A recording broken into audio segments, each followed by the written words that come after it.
Alright everyone, welcome back to a new video on El Rio. Before we get into this video, I wanted to do something a little different. Instead of jumping straight into the gameplay, I wanted to make this episode feel more like an interview. Think of this as me sitting down with all of you, the forge, and answering questions that matter the most.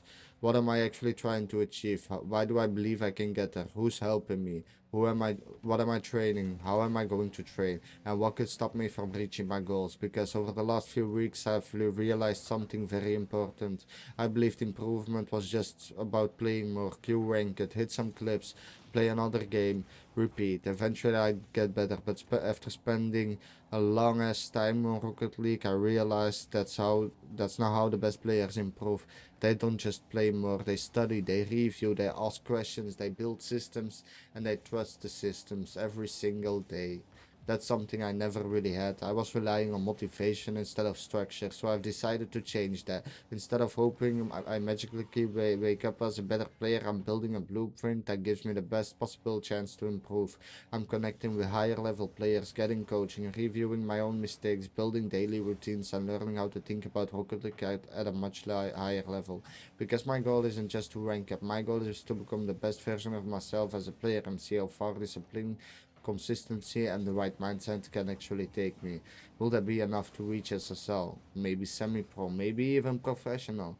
Honestly, I don't know, but that's why I'm documenting this journey. So throughout this episode, you'll hear the questions that have been on my mind, and I'll answer them as honestly as I can. This is the blueprint, this is the standard I'm setting to myself, and this is the beginning of the building the player I want to become.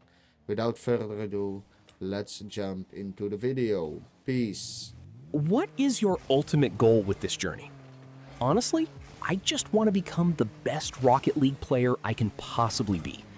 Whether that ends up being SSL, semi-professional, or even professional one day, I don't know. But I genuinely want to find out how far discipline, consistency, and structured improvement can take me. This series isn't about reaching a certain rank overnight. It's about seeing what's possible when you actually commit to the process. If that's your goal, why haven't you reached it yet? Because I wasn't improving properly. For a long time, I just queued ranked, played games, and hoped I'd magically get better. I played on autopilot. My decision-making wasn't consistent, my recoveries weren't good enough. I'd make mental mistakes without even noticing. And most importantly, I never had a real practice structure. I thought playing more was enough. Now I realize improving and simply playing are two completely different things. Who's going to help you get there? I've surrounded myself with people who are significantly better than me. I've got access to a coach connected to one of the best Rocket League players in the world. I'm learning from an 1800 peak player. I've got multiple GC3 level players giving feedback, and on top of that, I'm constantly reviewing my own replays. Instead of guessing what's wrong with my gameplay, I'm learning from people who've already solved the problems I'm trying to solve. That gives me a much better chance of improving efficiently. What kind of player are you trying to become? I don't want to become a player who scores one flashy clip every 10 games. I want to become a complete player. A proactive player, someone who controls the pace instead of reacting to it, someone who keeps possession, stays calm under pressure, and always has options. That means improving my first touches, my ball control, my recoveries, my movement, my speed, my decision-making, and then building on top of that with mechanics like flicks, double taps, flip resets, ceiling shots, and everything else. But the fundamentals come first. Because high-level Rocket League isn't about doing impossible mechanics, it's about making fewer mistakes than everyone else. So, what does your training actually look like? Everything starts with a routine. I warm up, then I spend time in free play. After that, I jump into workshop maps to improve movement and recoveries, then training packs, then 1v1s, then replay reviews, and finally ranked. After every session, I write down what went well and what I need to improve tomorrow. I'm trying to remove randomness from improvement. The more structured the process becomes, the easier it is to stay consistent. How important is everything outside of Rocket League? Massively important. If I'm tired, dehydrated, or mentally exhausted, my gameplay suffers. So I'm trying to get quality sleep every night, drink enough water, eat better, stay active, go to the gym, take breaks when I need them. Rocket League isn't just played with your hands, it's played with your brain. If your mind isn't performing, your gameplay won't either. What could stop you from reaching your goal? There are plenty of things. Burnout, overtraining, autopilot, tilting after losses, chasing MMR instead of improvement, ignoring replay reviews, losing confidence after a bad session. Those are the things I need to manage. Because becoming a better player isn't just about mechanics. It's about staying disciplined when things aren't going your way.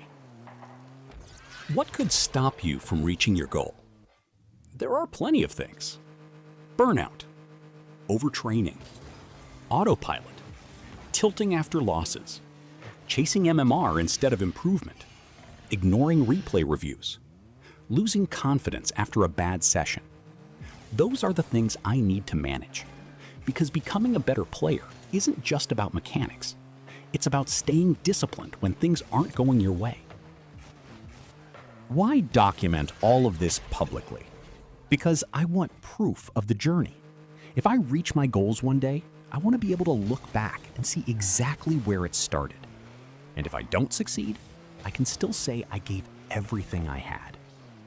No shortcuts, no excuses, just years of work documented from beginning to end. I think that's a story worth telling. So, what happens now? Now, the blueprint is finished. The coaches are lined up. The training routine is ready. The goals are clear. The only thing left is the work. Day after day, session after session, replay after replay. I'm trusting the process. And over the next episodes, we'll find out if this system actually works. This is just the beginning.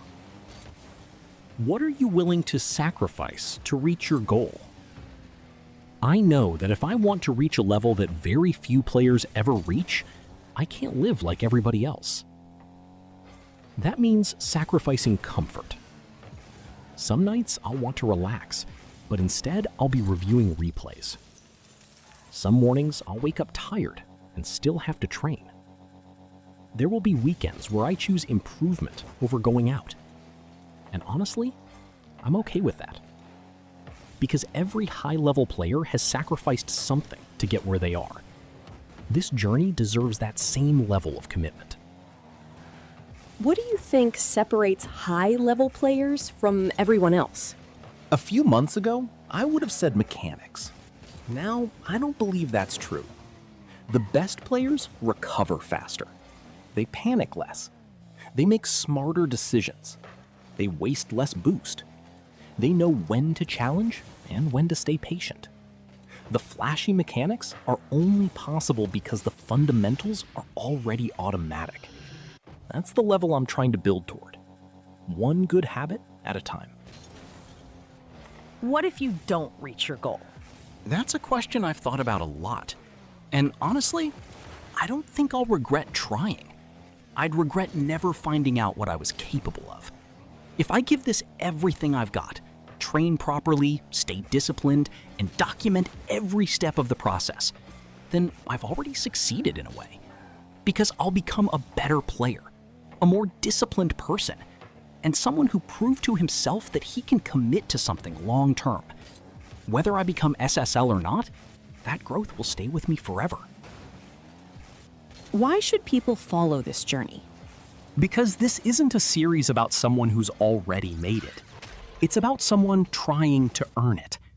You're going to see the good days, the bad days, the losing streaks, the breakthroughs, the coaching, the replay reviews, the frustration, and hopefully, the results.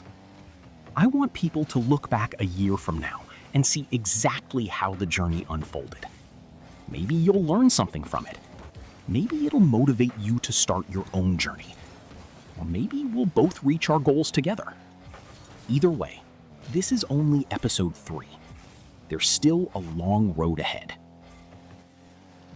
Why do you believe you can actually do this? Because I've seen what happens when people fully commit to something. They stop relying on motivation. They build systems. They stay consistent. They show up every single day. There's a quote from Mike Tyson that stuck with me. You gotta be the champ before you become him. Before anyone else sees it, you have to see it. Before anyone believes it, you have to believe it. You have to think like the person you're trying to become long before the results show up. And for a fact, I know every person has the power to chase whatever dream they want in life. If you're willing to put in the work, if you're willing to sacrifice, if you're willing to keep going when nobody is watching. Your mind is the projector of your own movie. The question is, what story are you going to create?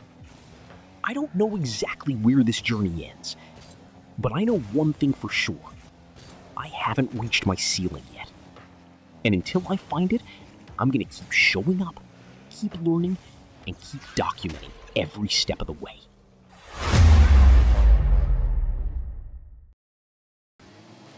So that's it, the blueprint is built, the goal is clear, the coaches are lined up, training plan is built, and now there's nowhere left to hide. No more guessing, no more hoping I'll magically improve. From this point forward, it's about execution, showing up every day, reviewing mistakes, applying feedback, trusting the process even when the results aren't immediate. Because improvement isn't something you find, it's about something you earn. And maybe this whole thing works, maybe it doesn't.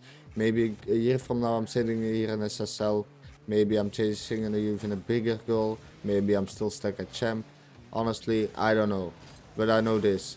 I'm going to give myself the best possible chance. There's a quote from Mike Tyson that's been stuck in my head ever since I started talking this seriously. You gotta be the champ before you become him. Before the rank, before the title, before the results, you have to think like that person and act like that person. Work like that person long before anyone else see it.